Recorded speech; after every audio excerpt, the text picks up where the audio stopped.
Hello, everyone. Welcome back to our YouTube channel. First, I'd like to say Happy New Year's to everyone.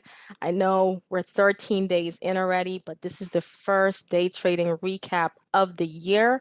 I literally just started day trading on Monday in terms of stocks and options because I took a whole week to basically kill it in the futures and forex room with Ernest and the rest of our team members. And futures is such an amazing market.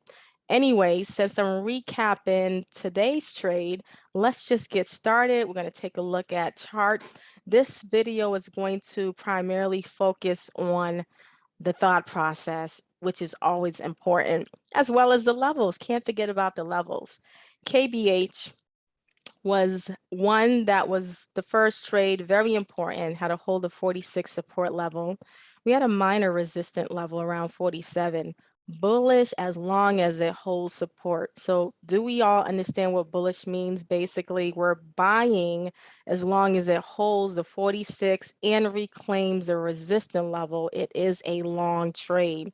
Tesla, of course, had a support around 1,113, but basically bullish above. And we're going to discuss that because that ended up being a major short for us. Huge win. And then Boeing as well, bullish above 221.40 support. So right now, let us just jump into the actual chart so we can see exactly how things were traded, thought process, based off of the levels we did in pre-market and how everything played out. KBH, first thing, actually, let me put it on a daily chart because this one I was looking at a while back for the break of this neckline. We had a nice double bottom formation, but as we can see, price action more than likely chopped around. However, today provided a great opportunity for a bullish trade for the continuation higher based off of what? Exactly, the support levels, that 46. As you can see, 46 being held pre-market, and anyone buying off of that level, beautiful. See how it pushed through 47 reclaimed and a great push up ever since. So if we do the math, that's about what, $3 a share. It was a huge trade, great momentum trade. The next one, Boeing. Boeing, although it had a 221.40 support level, which is like right here, you can see this is where the last dip, this is basically retesting that support level. I took it short right in here, 222 for a quick breakdown.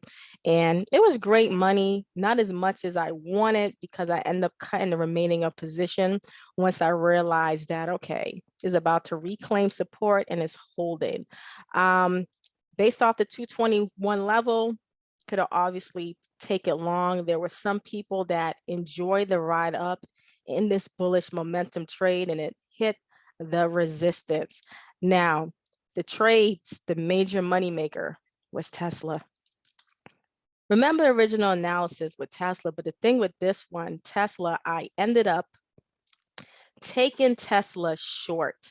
And you're probably wondering, why did I decide to short instead of sticking to the original analysis? Well, it had a lot to do with basically the whole market. I'm going to share back the screen on Discord of what I was seeing. And one thing Ernest and I pride ourselves in doing is giving the analysis before the move actually happens, right? Basically, the play before the play. Market, meaning the market in general, spies, cues. I'm liking the channel to break support. If something breaks support, basically I'm saying I'm liking it to short. So remember, cues and spies are on watch. I am playing and constantly watching it, and there goes the Tesla short. So as we go back to dive into the chart, I want you to understand that the market is what I'm watching to determine how I'm playing Tesla. Tesla, the original entry was right around here, a little bit early. I had to cut the trade for a loss. Very important. We don't keep the trade in order to stick to a conviction because no matter how strong we feel, it's all about risk management because we understand that we can get back in the trade. So short here and cutting it once I realized it's not ready to break down. Kept it on the list to continue to watch because remember, I'm green in KBH, I'm green in Boeing. So this was the third trade where I gave some profits back. This is the level where we're watching like a hawk and it ended up rejecting. And then that's where I hammered on and did a nice short here. And as I zoom out, you can see how this thing fell apart even lower. I got about $40, a little bit more per share. Amazing price movement. Cues, let's talk about that market channel that I stated very earlier on before it actually broke through channel support. I'm going to highlight our channel right here. This is what visually I was looking at. Breaks that channel support in order to fall apart. I didn't play the cues in order to get puts, but what I did was end up getting a contract of NQ participating with our futures forex room with Ernest and basically just solidifying this huge momentum movement down. What an amazing day across the board for all of our trading rooms. Being able to basically, I like to call it multitasking because you can have a product up over here, you can have another platform open, and they both work hand in hand as long as you understand the market direction.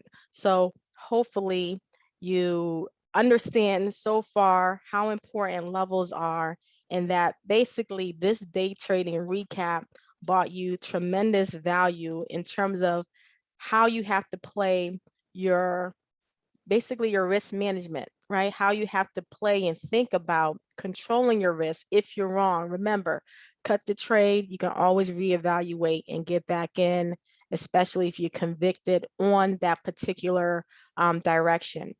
Another takeaway I want you to understand that pre-market preparation is always key. That's what it's about. Because once you have your plan, you just execute it and the rest is history. All right, everyone, take care until next time. Trade safe. Don't forget to like and subscribe, and we'll see you in the next video.